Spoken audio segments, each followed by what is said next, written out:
ဒီဗီဒီယိုဟာရိုဟင်ဂျာလူမျိုးအနေနဲ့ရခိုင်လူမျိုးအထွတ်အမြတ်ဖြစ်ပါတယ်ကျွန်တော်တို့ရိုဟင်ဂျာလူမျိုးတွေထိမြတ်ယူဆတာကအထက်ရဲ့မဖြေလည်မှုချစ်လက်မှုအရာရာအလုံးကိုမစ်လိုက်ပြီးရိုဟင်ဂျာလူမျိုးနဲ့ရခိုင်လူမျိုးအတန်ဝင်ကစတုံအာခင်မှာ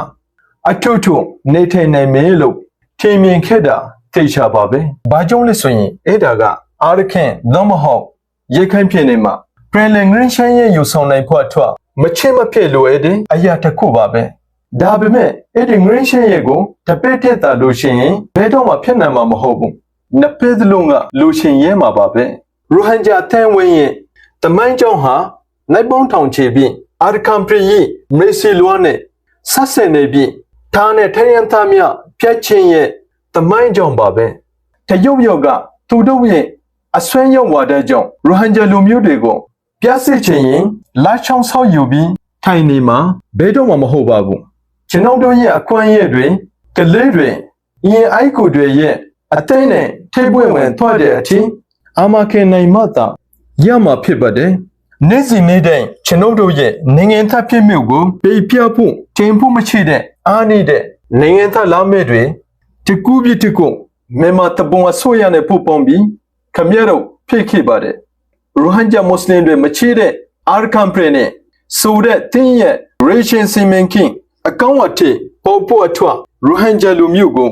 ချူချောက်ဝင်ရောက်လာတဲ့ဘင်္ဂလီမွတ်စလင်တွေလို့ဖွင့်ဖွင့်လင်းလင်းခေါ်ဖို့ဘေးတော့မှတန်းဆောက်နေမှာမဟုတ်ပါဘူးရိုဟင်ဂျာမွတ်စလင်တွေကိုစိတ်ချင်ထိတ်ခဲ့တဲ့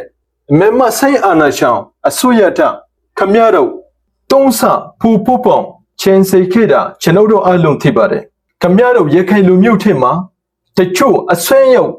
ရခိုင်လူမျိုးတွေရိုဟင်ဂျာမွတ်စလင်လူမျိုးတွေကိုအချင်းချင်းထိခဲ့တဲ့ချိန်မှာမြန်မာဆိုင်အစိုးရနဲ့ပူးပေါင်းပြီးပထမဆုံးအခန့်ကဏ္ဍကိုဆောင်ရွက်ခဲ့တဲ့သူတွေရှိတယ်လို့ကျွန်တော်တို့သိပါတယ်။ဒါအတွက်အလုံးရှိနေပေမဲ့လည်းကျွန်တော်တို့ရိုဟင်ဂျာမွတ်စလင်တွေခမရတို့နဲ့အထူးထူးနေထိုင်ခြင်းခဲ့တယ်။ဒါပေမဲ့တော့အဆွမ်းရောက်တွေချစ်တဲ့ကြောင့်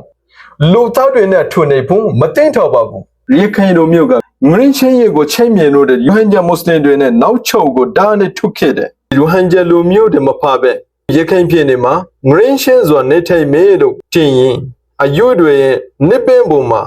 နေထိုင်နေတာပဲ။ရိုဟင်ဂျာအသိဝင်းရဲ့တရားမြင်တို့နိုင်ငံသားအခွင့်အရေးတွေကိုအာမခံချက်မပေးမချင်းဘေးသူမရခိုင်ပြည်နယ်မှာငရင်းချင်းစွာနေထိုင်နိုင်မှာမဟုတ်ပါဘူးလို့ထင်နေပါတယ်။အဲ့ဒီအချင်းတို့ကတောင်းဆိုခဲ့တာကအာရခင်နိုင်ငံသားအလုံးစစ်လုံးရင်ရဲ့ပြင်အာဏာရှင်အစိုးရကိုပြုတ်ချပြီးကျွန်ုပ်တို့ရဲ့ကလေးတွေအထွတ်လုံချိုရဲ့အနာဂတ်ကိုတိုက်ဆောက်သင့်တယ်ဒါပေမဲ့အဲ့ဒီလင်းကိုချောက်ချင်ခဲ့တာဘယ်တော့မှမချေပါဘူးရိုဟင်ဂျာလူမျိုးတွေအမုန်းတရားတွေကိုအရင်ထနှစ်ဆပြန်ဖုန်နေပြီးတခြားသူတွေလိုပဲချူချော့ဝင်ရောက်သူတွေအပြည့်လဲပွင့်ပွင့်လင်းလင်းမြင့်ထင်နေလျက်ရှိတယ်နောက်ဆုံးအနေနဲ့ငရောင်းမရနိုင်တဲ့အမန်တရားကတော့အာရကန်မှာငရင်းချင်းရဲ့ကိုရိုဟင်ဂျာမွတ်စလင်တွေသူတို့ရဲ့မွေးရမြေမှာတရားမြင်တို့အခွင့်အရေးတွေနဲ့ငရင်းချင်းစွာနေထိုင်နိုင်မှသာထိထုံနိုင်မယ်ဆိုတာပါပဲမဟုတ်ရင်အဲ့ဒီမြေဟာဘီသူအထွတ်မှမလုံခြုံပါဘူးဒီဗီဒီယိုကိုချစ်ချူခဲ့တဲ့အားလုံးကိုကျွန်တော်အနေနဲ့ရှင်းဆိုတင်ပါတယ်